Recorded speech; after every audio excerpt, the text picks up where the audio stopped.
Hello friends, welcome to Velu சமையல். இன்றைக்கி 3 வகை ஜூஸை நம்ம பார்ப்போம். இப்போ நம்ம நெல்லிக்காய் ஜூஸை பார்ப்போம். நெல்லிக்காய் ஒரு ஆளுக்கு ஒரு நெல்லிக்காய்னா 3 நெல்லிக்காய் எடுத்திருக்கேன். அது நல்ல குட்டரிப்பில் வச்சு நம்ம செருக்கிக்கணும். அதுக்கு தந்தால சுகர் சேர்த்துக்கணும். கொஞ்சம் சால்ட் உப்பும் அதில் போட்டுக்கணும். ஒரு இனுக்கு கருவேப்பிலையும் அதில் நம்ம போட்டுக்கணும். கூல் வாட்டர் தண்ணி ஊற்றி அதை நம்ம மிக்ஸ் பண்ணி இப்போ அரைச்சிட்டு வந்துடலாம். இப்போ நமக்கு நெல்லிக்காய் ஜூஸ் அரைச்சிட்டு வந்தாச்சு. இதில் வைட்டமின் சிலாம் இருக்குது. முடியும் அடர்த்தியாக வளரும். ஒரு ஆப்பிள் சத்து ஒரு நெல்லிக்காயில் நமக்கு இருக்குது. இதுவும் டெய்லி சாப்பிட்டா நமக்கு உடம்புக்கு நல்லது.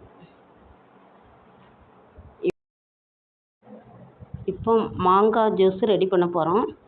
காயும் இல்லாமல் ரொம்ப பழமும் இல்லாமல் இந்த சைஸில் மாங்காய் இருந்தால் அந்த மாங்காய் ஜூஸு ரொம்ப டேஸ்ட்டாக இருக்கும்.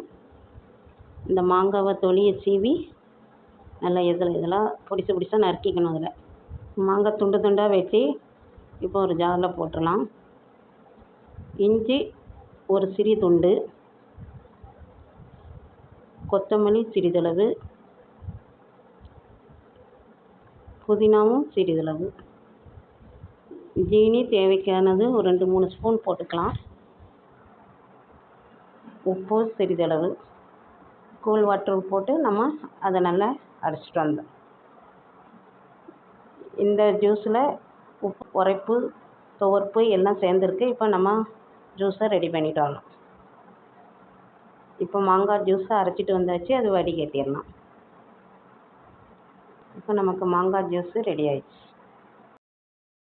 இப்போ லெமன் ஜூஸு ஒரு பழத்தை பாதியாக வெட்டி நல்லா சாறு எடுக்கணும். 2 புதினா இலையும் 2 போடணும். சுகர் ஒரு 4 ஸ்பூன் போட்டிருக்கிறேன். சால்ட்டு சிறிதளவு, கூல் வாட்டர் ஒரு 2-3 கிளாஸ் ஊற்றிருக்கிறேன். இப்போ நம்ம அது அரைச்சிட்டு வந்துடும்.